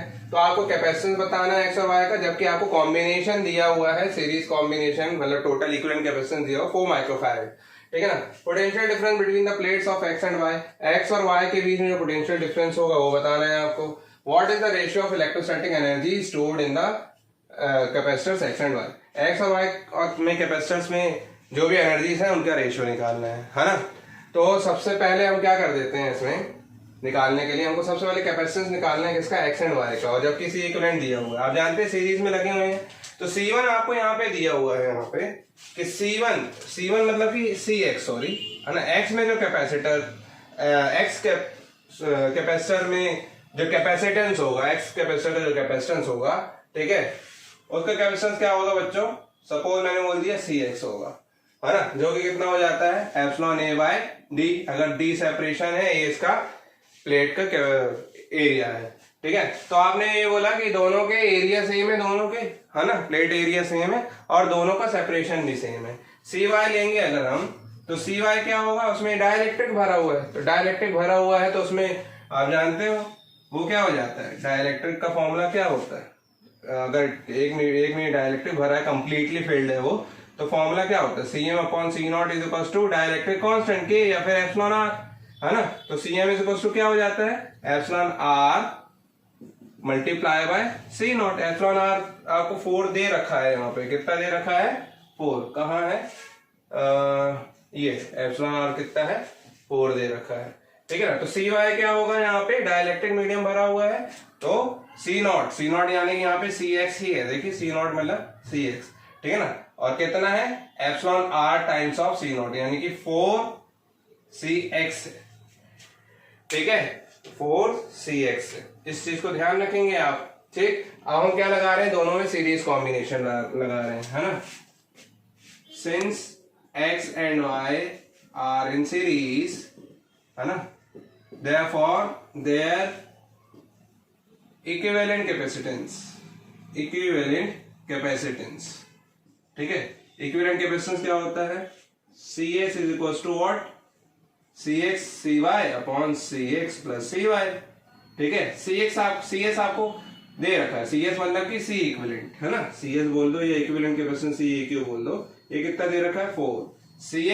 CX आपको कितना दे रखा है, CX को CX ही लिखेंगे, ठीक है, और CY को क्या लिखेंगे, 4CX, क्या लिखेंगे, 4 इंटू CX अपॉन यहाँ पे CX को CX और CY की जगह 4CX, ठीक है।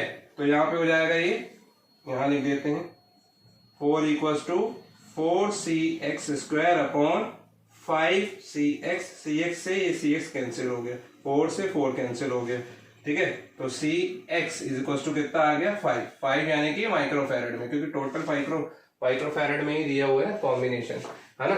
तो 5 आ गया। CY निकालना है, तो CY क्या है, 4CX यानी कि 4 इंटू 5, है ना, 20 माइक्रोफैरेड, CY हो गया। तो CX पता चल गया, CY पता चल गया आपको, है ना। कैपेसिटेंस, ये वाला पहला वाला आंसर कंप्लीट हो गया आपको, है ना।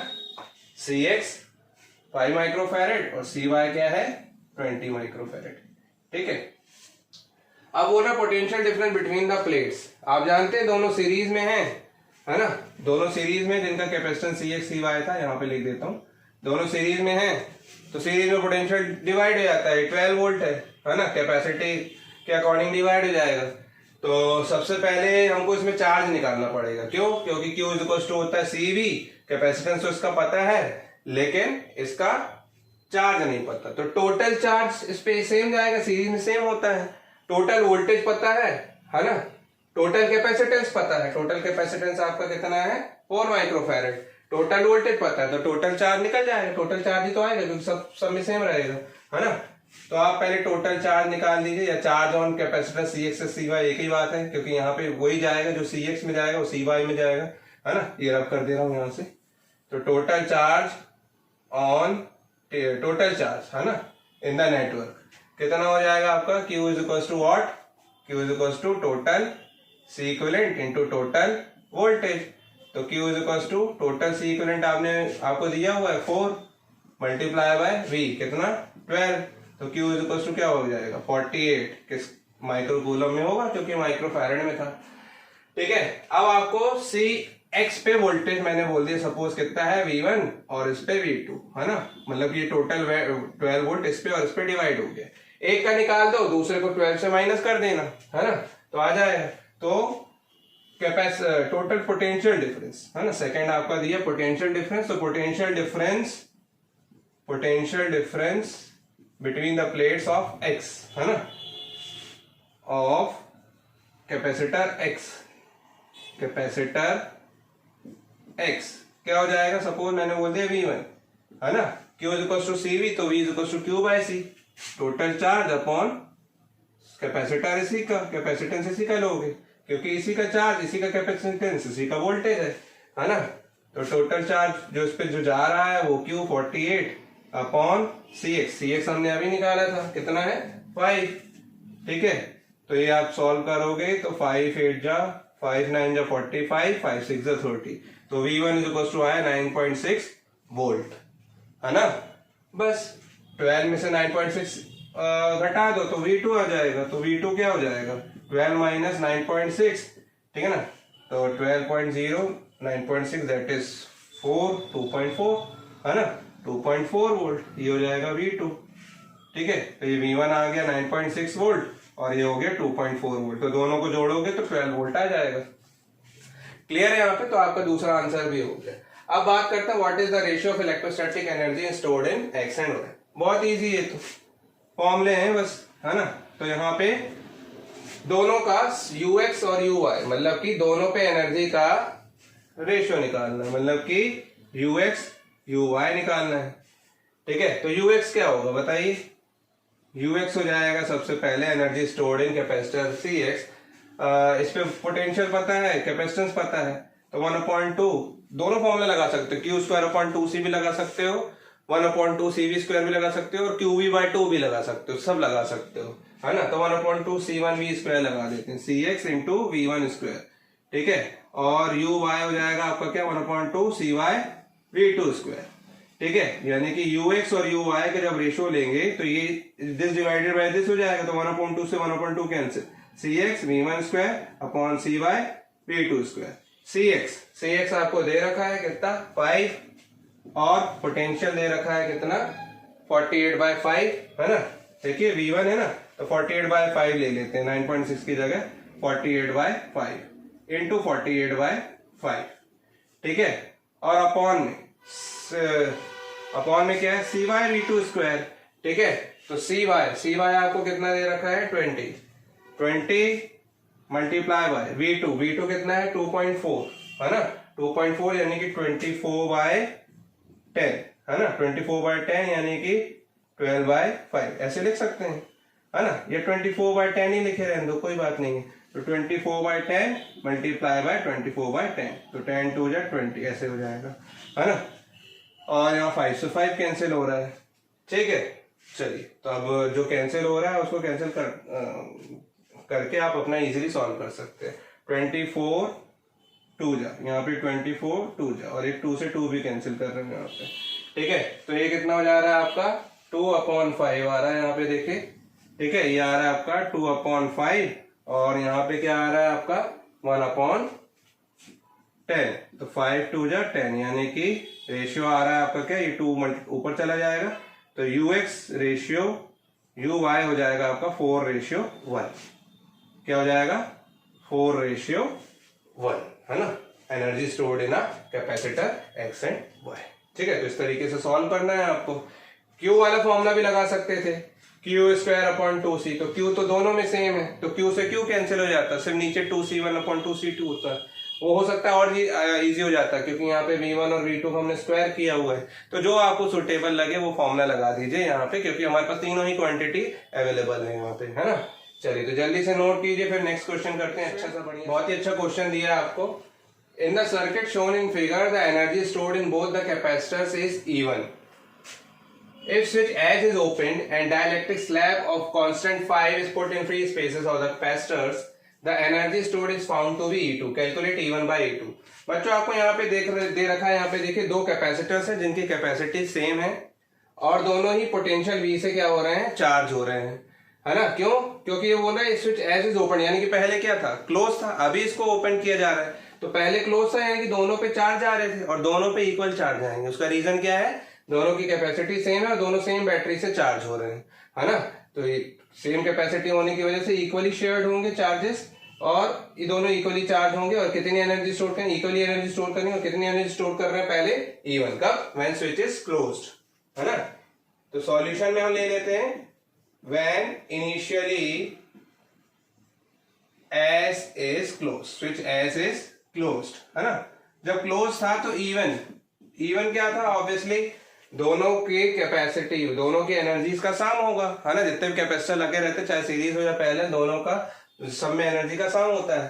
तो यहाँ पे E1 क्या होगा, 1/2, इसकी कैपेसिटी कितनी है, C, और इस पे पोटेंशियल कितना होगा, V, क्योंकि पैरेलल में है ना। दोनों ही कैसे हैं, जब ये स्विच S क्लोज है तो दोनों ही कैपेसिटर पैरेलल में और इनके पैरेलल में बैटरी लगी, यानी कि दोनों पे कैपेसिटर पे पोटेंशियल भी सेम होगा, यानी कि 1/2 CV² प्लस 1/2 CV², फॉर्मूला लगा दिया आपने, है ना। तो ये हो जाएगा आपका क्या, CV²। ठीक है, ये हो गया आपका क्वेश्चन नंबर 2। कब की बात है, जब switch S is open, close, sorry. अब है ना, ये तो पहला स्टेप हो गया। Second, now when switch S is opened, ठीक है। यहां पे अब बोल रहा है स्विच S को ओपन करो और डाइलेक्ट्रिक स्लैब भर दो कांस्टेंट 5 का।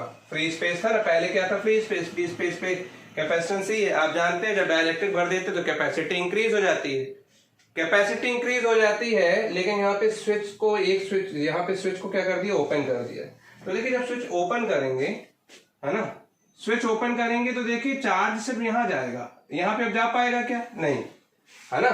तो फर्स्ट कैपेसिटर तो अभी भी कनेक्टेड है इससे, तो यानी कि इस पे चार्ज, आप जानते हैं एक चीज की, जब डाइलेक्ट्रिक स्लैब हम इंसर्ट करते हैं, है ना, तो उस कंडीशन में पोटेंशियल और डिक्रीज हो जाता है, जिसकी वजह से हम क्या कर सकते हैं, उसमें और चार्जेस दे सकते हैं, पोटेंशियल राइज कर सकते हैं। क्योंकि यहाँ बैटरी अभी भी इससे कनेक्टेड है तो इसके पोटेंशियल में कोई चेंज नहीं आएगा, इसका पोटेंशियल होगा सेम, है ना। Potential of first capacitor remains same as it is connected to a battery, है ना, ये सेल। लेकिन इसका देखिए यहाँ पे क्या है, यहां से कनेक्शन टूटा हुआ है इसका, है ना। इसका पोटेंशियल डिक्रीज हो जाएगा, और कितना डिक्रीज हो जाएगा मैंने आपको बताया था। सबसे पहले तो कैपेसिटेंस कितना इंक्रीज हो जाएगा, कैपेसिटेंस आप जानते हैं when switch S is open, तो ईच कंडेंसर, है ना, यहीं पे लिख दे रहा हूं मैं, देन ईच कंडेंसर, है ना, will have capacity या will be having capacity कितना हो जाएगा, k times of C not होता है, यानी कि पहले अगर C था तो अब कितना हो जाएगा, k टाइम्स C, और k कितना दिया हुआ डाइलेक्ट्रिक कांस्टेंट आपको दिया 5, तो 5C हो जाएगा, है ना। कितना हो जाएगा, 5C हो जाएगा, ठीक है। तो देखते हैं यहाँ पे, अब तो यहाँ पे हर कैपेसिटर का डाइलेक्ट्रिक कांस्टेंट तो 5 हो गई, लेकिन यहाँ पे हमको ये देखना है कि पोटेंशियल कितना होगा। तो पोटेंशियल पहले वाले ने सेम लिया, दूसरे वाले ने कितना लिया होगा। तो आप जानते हैं E क्या होता था, इलेक्ट्रिक फील्ड, जो कि मैंने आपको बताया, याद होगा आपको लास्ट में, है ना, लास्ट वीडियो में आपको बताया था। जब डाइलेक्ट्रिक स्लैब इंसर्ट करते हैं तो इलेक्ट्रिक फील्ड क्या हो जाती है, इलेक्ट्रिक फील्ड पहले जितनी रहती है, फिर डाइलेक्ट्रिक स्लैब आपने इंसर्ट कर दिया तो वो क्या हो जाती थी, E0/K हो जाती थी, है ना, यानी कि 1/K टाइम्स ऑफ E0, मतलब कि डिक्रीज हो जाती थी, ठीक है। अगर बैटरी कनेक्टेड है तो, ठीक, बैटरी अगर कनेक्टेड है, बैटरी अब कनेक्टेड नहीं है तो तब की बात है ना, जब बैटरी डिस्कनेक्टेड कर दिया था हमने। अभी देखिए यहाँ पे E = डिस्कनेक्ट, इसके लिए तो डिस्कनेक्ट है, ठीक है। अब देखिए यहाँ पे E0 क्या होगा, E0 क्या होता है, ई नॉट होता है वी नॉट बाय डी, क्योंकि v is to e d होता है ना, तो e naught is to we naught by d होता है ना।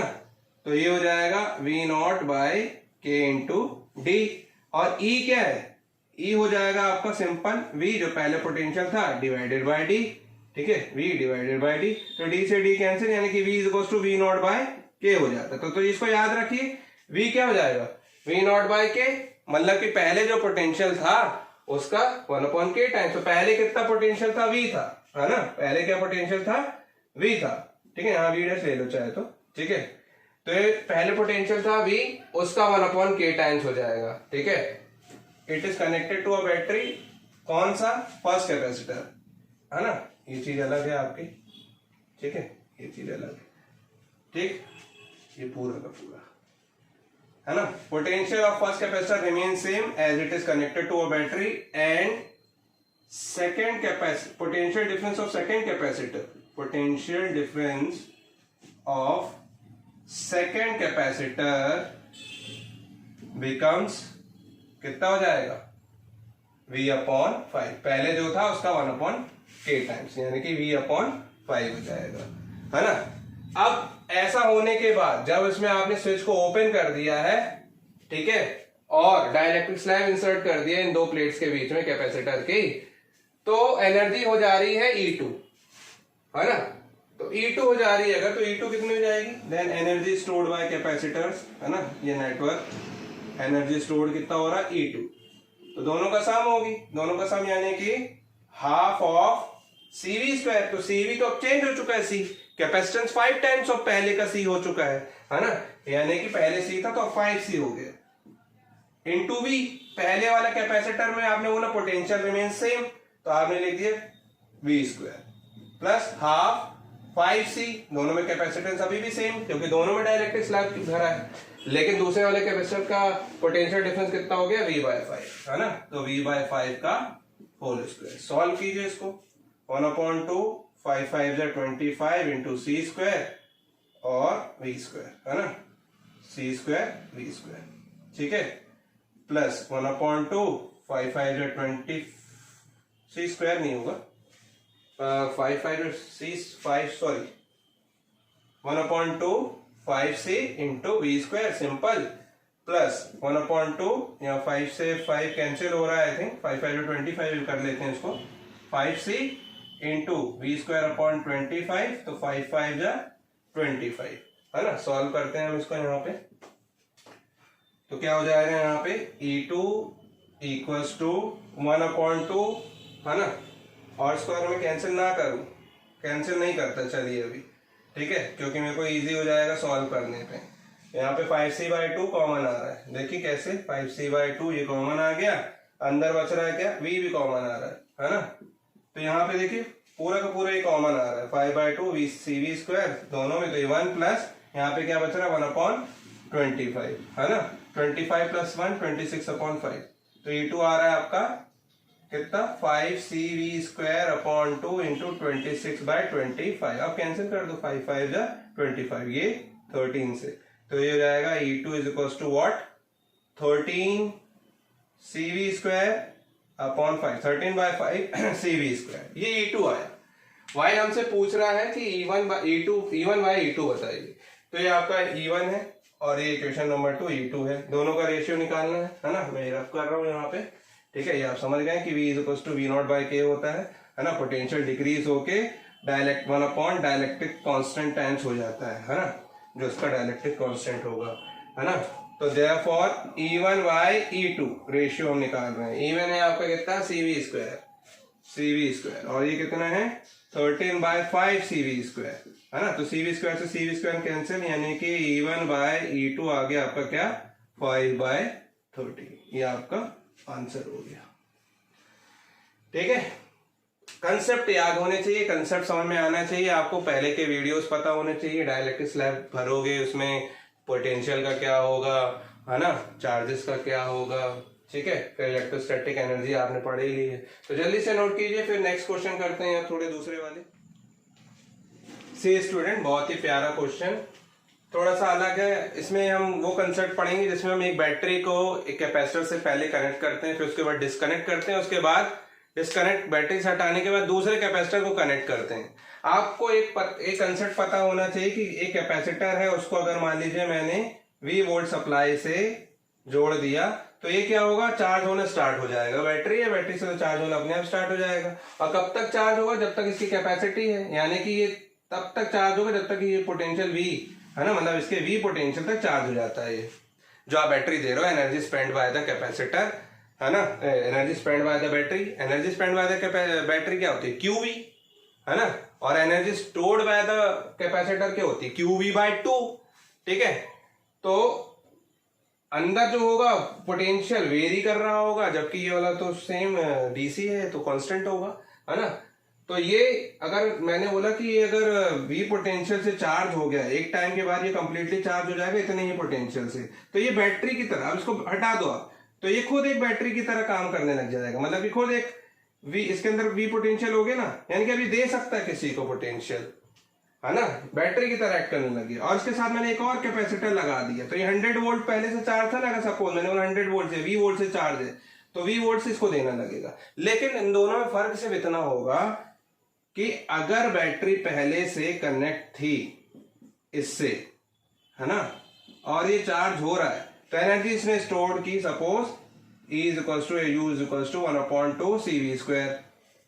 ठीक है, और अभी भी बैटरी से कनेक्ट ही है तो क्या है, पोटेंशियल डिफरेंस बना हुआ है इस पे, तो यही इतनी ही होगी, एनर्जी का लॉस नहीं होगा कहीं। लेकिन सपोज मैंने बैटरी हटा दिया, अब ये चार्ज कैपेसिटर है जो कि एक बैटरी की तरह एक्ट कर रहा है। अब इसके साथ मैंने एक और कैपेसिटर लगा दिया अगर मान लीजिए, ठीक है ना, तो अब इसको चार्ज देने वाला कोई नहीं है, ये बैटरी की तरह एक्ट कर रहा था, ये इसको चार्ज करने की कोशिश कर, ये अनचार्ज है, ये चार्ज है जो मैं पहले कर चुका हूं V से, और ये अनचार्ज कैपेसिटर मैंने लगा दिया, तो अब इसको ये चार्ज करेगा, कौन, ये चार्ज कैपेसिटर इसको चार्ज करेगा। और कितना चार्ज करेगा डिपेंड करता है इन दोनों की कैपेसिटी पे, है ना। अगर दोनों इक्वल कैपेसिटेंस वाले हैं तो इक्वली शेयर करेंगे चार्जेस को, ठीक है, और अदरवाइज इक्वल नहीं है तो वो क्या है, अनइक्वली शेयर करेंगे, कैपेसिटी पे डिपेंड करेगा। लेकिन पोटेंशियल कांस्टेंट रखेंगे। यहाँ पोटेंशियल लेकिन क्या होने लगे, यहाँ एनर्जी क्या होने लगेगी, लॉस। क्यों, क्योंकि एनर्जी बनाए रखने के लिए कोई भी पोटेंशियल इसके पास नहीं है अब, है ना। और क्यों, क्योंकि अब ये बैटरी की तरह एक्ट कर रहा है तो इसमें फॉर्मूला W = QV लगेगा, है ना, क्योंकि energy spend by the battery यानी कि energy spend by the capacitor हो गया, और जबकि QV/2 क्या होता है, energy stored by the capacitor, तो इसमें कौन सा फॉर्मूला लगेगा, QV/2, जबकि इस पे कौन सा फॉर्मूला लगेगा, QV, है ना। तो एनर्जी का क्या होने लगेगा, इसके लॉस होने लगेगा। ठीक है, इस चीज को कंसेप्ट को समझ लिया आपने, तो ये क्वेश्चन करते हैं हम लोग। ठीक है, देखिए यहाँ पे क्या दिया हुआ है कि 400 picofarad capacitor charge by 100 voltage DC supply is disconnected from the supply and connected to another uncharged 400 picofarad capacitor. Calculate the loss of energy. एक 400 picofarad कैपेसिटर था, है ना, मतलब 400 पिकोफैरेड कैपेसिटी वाला कैपेसिटर था जिसको आपने 100 वोल्ट की बैटरी से चार्ज किया हुआ है पहले, है ना, लगा दिया, मतलब पहले लगाई हुई होगी ना, बाद में डिस्कनेक्ट करोगे तो चार्ज तो हो रहा होगा। ठीक है, तो उस पे एनर्जी, ऑब्वियसली कुछ एनर्जी उसने क्या की होगी, उसने एनर्जी स्टोर की होगी कैपेसिटर ने। अब वो बोल रहा है disconnected and from the supply and connected to another uncharged 400 picofarad capacitor, है ना। अब इसको डिस्कनेक्ट करो और दूसरा इस पे इसके साथ कैपेसिटर लगाओ, ठीक है, और फिर बताओ लॉस ऑफ एनर्जी कितनी है। तो सबसे पहले तो अभी ये चार्ज हो रहा है, उसका हम निकाल लेते हैं एनर्जी, है ना। तो आप बोलोगे स्टेप 1 हो गया आपका, सपोज सॉल्यूशन में एनर्जी स्टोर्ड बाय कैपेसिटर, है ना, before disconnecting from the battery से डिस्कनेक्ट करने से पहले, है ना। तो energy stored by the capacity, ठीक, कितनी हो जाएगी, सपोज E1, है ना, या U1 जो नाम दे देते हो आप, U1 दे दो, चलो, कितना हो जाएगा 1/2 CV²। सी कितना है आपका 1/2 CV स्क्वायर, या फिर एक और फॉर्मूला होता है आपका, सी की जगह आप क्यू बाई वी रख दो तो क्या हो जाता है Q V, half of Q V, है ना, हाफ ऑफ क्यू वी, एक फॉर्मूला ये होता है। ठीक है, इस पे वैल्यू पुटअप कर दो, सी पता है क्योंकि आपको, तो सी कितना हो गया, बाकी हमको ये काम आएगा, है ना। सी कितना है आपका 400 इंटू 10⁻12 कर दो क्योंकि पिको फैरेड में, तो फैरेड में हो गया। वी 100 है, 100 मल्टीप्लाई बाय 100, है ना, इसे 2 से कैंसिल कर दो, 200 हो गया।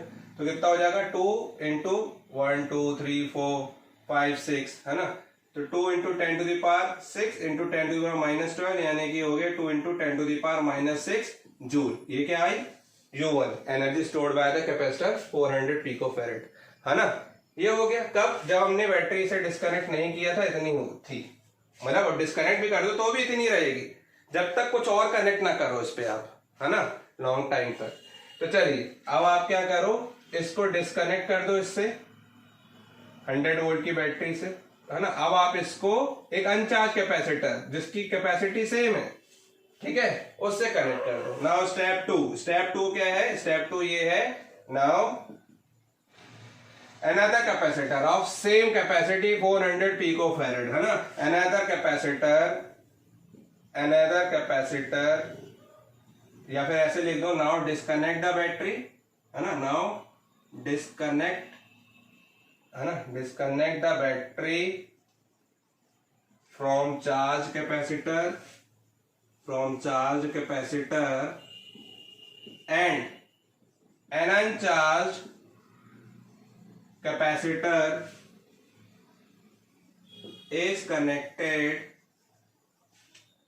with charge, है ना, of same, है ना, uncharged capacitor of same capacity, ये भी लिखना है, of same capacity, क्योंकि दोनों ही 400 पिकोफैरेड के, है ना, तो of same capacitor is connected with charge capacitor, है ना, पहले से जो भी चार्ज था उसके साथ हमने कनेक्ट कर दिया। समझ में आ रहा है, पहले इसको हमने चार्ज किया 100 वोल्ट से, है ना, तो उतना ही चार्ज होगा जितना उसका पोटेंशियल था, पूरा चार्ज कर दिया, जितना होना था इसकी कैपेसिटी से चार्ज कर दिया हमने। ठीक है, अब हमने इस पे एनर्जी भी देख ली, एनर्जी U1 देख ली हमने, कितनी हो गई, ये हो गई 2 इंटू 10⁻6 जूल। आपने सेम कैपेसिटी का एक अनचार्ज कैपेसिटर इससे कनेक्ट कर दिया, अब ये बैटरी की तरह एक्ट कर रहा है और इसको चार्ज करेगा, और इसको चार्ज करेगा तो कैसे, चार्ज दे के, और चार्ज कितना देगा, अब इस पे कोई बैटरी कनेक्ट नहीं है, यानी कि इसका कोई, है ना, इसका कोई माई बाप नहीं है। ठीक है, अब ये अपने आधे चार्जेस इससे शेयर करेगा, और आधे ही क्यों करेगा, क्योंकि कैपेसिटी दोनों की सेम है, अगर डिफरेंट होती तो डिफरेंट चार्जेस शेयर करता, है ना, अभी इक्वली शेयर करेगा। ठीक है, यहां पे आप इस connected with charge capacitor and share charges equally because of same capacities की वजह से, है ना, इक्वली शेयर करेगा। तो सपोज मैंने बोल दिया पहले चार्जेस कितने थे, इस पे क्यू थे, क्यू चार्ज से चार्ज था, अब ये इक्वली शेयर करेगा, मतलब क्या, अपने आधे देगा, तो दूसरे वाले को कितने मिलेंगे, आधे। ठीक है, तो उस पे एनर्जी स्टोर्ड कितनी होगी, energy stored by second capacitor, है ना, एनर्जी स्टोर्ड बाय अनचार्ज कैपेसिटर, है ना, अनचार्ज कैपेसिटर जो था अब वो चार्ज होगा तो एनर्जी स्टोर कितना करेगा। ठीक है, अनचार्ज ना बोल के सेकंड कैपेसिटर बोल दो। ठीक है, सेकंड कैपेसिटर। ठीक है, तो क्या होगा, वो कितना एनर्जी स्टोर करेगा, U2 ले लिया अगर हमने, है ना, तो फॉर्मूला क्या है आपका 1/2 CV स्क्वायर। ठीक है, अब V हमको पोटेंशियल, हालांकि 100 वोल्ट से ही है, लेकिन ये 100 वोल्ट से इसको चार्ज नहीं करेगा। ठीक है, इक्वली शेयर करेगा, तो ये वाला फॉर्मूला लगा दीजिए 1/2, तो ठीक है। अब इस पे चार्जेस कितने जाएंगे, ये अपने आधे देगा, है ना, तो Q डैश भले ही बोल दो, तो Q डैश क्या है, Q/2 है। ठीक है ना, V, तो U2 = 1/2 Q/2 इंटू V, ये हो गया। अब आप ऐसा करो, इसको आप ये जो है ना आपका QV/2, QV/2 को क्या लिख सकते हैं, U1, है ना। QV/2 को किसकी जगह क्या लिख सकते हैं, U1, और U1 आप निकाल चुके हो कितना, 2 × 10⁻⁶, तो एनर्जी भी आधी होगी ना, एनर्जी भी क्या हो जाएगी, एग्जैक्टली आधी। देखिए यहाँ पे 1/2, U कितना था, U1 2 × 10⁻⁶, 2 से 2 कैंसिल, तो 1 × 10⁻⁶, है ना, जूल, यहाँ पे भी जूल। तो एनर्जी का लॉस क्या हुआ, आधी तो हो गई। देखिए एनर्जी लॉस, एनर्जी का लॉस कितना हो जाएगा, U2 - U1, U1 - U2, पहले ज्यादा थी ना, U1 - U2, तो U1 कितनी है, 2 × 10⁻⁶ माइनस 1 × 10⁻⁶, यानी कि 1 × 10⁻⁶ जूल। एग्जैक्टली एनर्जी भी क्या हो गई, हाफ, है ना। तो इस तरीके के क्वेश्चन बहुत सारे पूछे जाते हैं आपके, है ना, जेईई मेंस में, ठीक है। और सीरीज पैरेलल कॉम्बिनेशन में आने के बाद ये एडवांस लेवल तक पहुंच जाते हैं, जिसका हम एक वीडियो, अब लास्ट वीडियो उसी का बचा, क्योंकि लास्ट टॉपिक है आपका इस चैप्टर का, ठीक है। इस चैप्टर और इस यूनिट का, इलेक्ट्रोस्टैटिक यूनिट का ही आपका ये लास्ट टॉपिक है। इसके बाद एक चीज और है, एनर्जी डेंसिटी, वो मैं आपको बताने वाला हूं, ठीक है। तो जल्दी से नोट कीजिए, फिर उसके बाद मैं आपको बताने वाला हूं एनर्जी डेंसिटी, प्लीज स्टूडेंट्स। अब देखते हैं हम energy density of the capacitor. आप जानते हैं डेंसिटी मतलब क्या होता है, मास अपॉन वॉल्यूम, है ना, मास अपॉन वॉल्यूम, या फिर नंबर ऑफ, अगर नंबर डेंसिटी है तो नंबर ऑफ व्हाटएवर जो भी हम ले रहे हैं अपॉन वॉल्यूम, ठीक है। तो डेंसिटी की डेफिनेशन अलग अलग जगह पे थोड़ी सी एरिया और वॉल्यूम में डिफरेंट हो सकती है। हम यहाँ पे बात कर रहे हैं एनर्जी डेंसिटी की। आप जानते हैं दो पैरेलल प्लेट्स हैं, है ना, दो पैरेलल प्लेट्स के बीच में, आप प्लेट्स क्या होती है, प्लेट्स तो आपकी रेक्टेंगुलर शेप में या स्क्वायर शेप में होती हैं, स्क्वायर शेप में होंगी, उसका कुछ एरिया होगा, दोनों का सेम एरिया होगा, बीच का सेपरेशन होगा d, है ना। तो अगर मैं इसका वॉल्यूम देखूं, है ना, volume of parallel plate capacitor, है ना, कैपेसिटर अगर मैं देखूं तो वो कितना हो जाएगा, टोटल एरिया A और टोटल सेपरेशन उनके बीच का D, बीच का ये वॉल्यूम हो गया, जहां आप डाइलेक्ट्रिक या फ्री स्पेस होता है या फिर डाइलेक्ट्रिक भरा जाता है ना, ये हो गया। अब उसमें मैं क्या कर रहा हूं, मुझे एनर्जी डेंसिटी बतानी है, तो एनर्जी डेंसिटी का फॉर्मूला क्या हुआ, energy density is defined as the total energy in the parallel plate capacitor per unit volume, है ना। एनर्जी डेंसिटी क्या हो जाएगी, एनर्जी डेंसिटी हो जाएगी total energy of the condenser पर यूनिट वॉल्यूम, है ना, पर यूनिट वॉल्यूम। तो टोटल एनर्जी आपकी क्या होगी, 1/2 CV² अपॉन वॉल्यूम आपने बोला क्या होगी, A × D, और अभी मैंने बोल दिया कि बीच में क्या है, फ्री स्पेस है, तो फ्री स्पेस है यानी कि क्या, εA/D, है ना, C = εA/D हो गया, ठीक है। और V = क्या हो जाएगा, Q/C हो गया, ठीक है। तो एक तो फॉर्मूला आ गया 1/2, C की जगह आपने रखा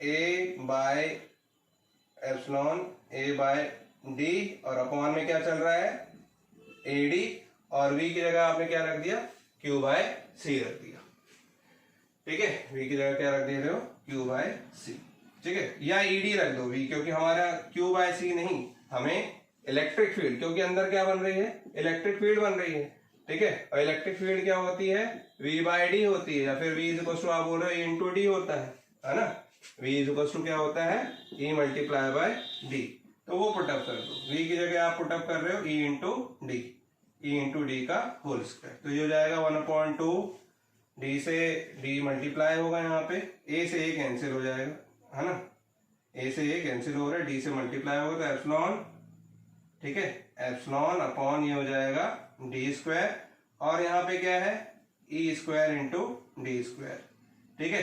तो D² से D² कैंसिल हो रहा है, तो ये आपका क्या हो जा रहा है, 1/2 एप्सिलॉन E², ठीक है। V = ED लिया हमने, ठीक है ना, Q/V नहीं, Q/C नहीं, सॉरी, ED। E क्यों, क्योंकि इलेक्ट्रिक फील्ड बनी हुई है अंदर, हम बात कर रहे हैं एनर्जी डेंसिटी की, और एनर्जी किस फॉर्म में स्टोर होती है, इलेक्ट्रिक फील्ड के फॉर्म में स्टोर होती है, वो भी किस में, सेपरेशन D में, है ना।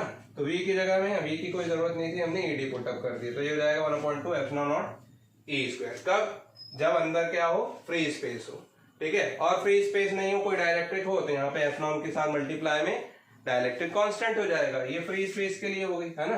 एनर्जी डेंसिटी क्या हो गई आपकी, ये एनर्जी डेंसिटी, ठीक है, एनर्जी डेंसिटी हो गई 1/2 epsilon E square for free space in between the plates, ठीक है। और यही हो जाएगी 1/2 एप्सिलॉन एप्सिलॉन आर या फिर के ई स्क्वायर, कब, फॉर डाइलेक्ट्रिक, है ना, for dielectric in between the plates, जिसका डाइलेक्ट्रिक होगा कुछ, है ना, कोई डाइलेक्ट्रिक कांस्टेंट होगा, है ना। तो ये एनर्जी डेंसिटी थी बच्चों, ठीक है। तो बच्चों ये लास्ट टॉपिक था कैपेसिटर चैप्टर का, है ना, electrostatic potential and capacitance chapter number 2 और यूनिट 1 इलेक्ट्रोस्टैटिक का लास्ट टॉपिक। और इस पे कुछ क्वेश्चंस हमें करने हैं, है ना, जो कि मेंस और एडवांस लेवल तक के होते हैं। कैपेसिटर का वेटेज बहुत ज्यादा है, ठीक है। तो 12th में इतना ही आता है बच्चों, 12th जो आपका बोर्ड है ना, 12th जो आपका एग्जाम बोर्ड एग्जाम है, उसमें सिर्फ इतना ही आने वाला है आपको, ठीक है। तो अच्छे से प्रैक्टिस कीजिए बढ़िया आप लोग, ठीक है। और नेक्स्ट वीडियो होगा हमारा क्या, जेईई एडवांस लेवल तक का, है ना, उसमें बहुत सारे क्वेश्चन करेंगे हम सीरीज पैरेलल कॉम्बिनेशन के, एनर्जी स्टोर्ड के, ठीक है। आज के लिए बच्चों इतना ही, थैंक यू सो मच।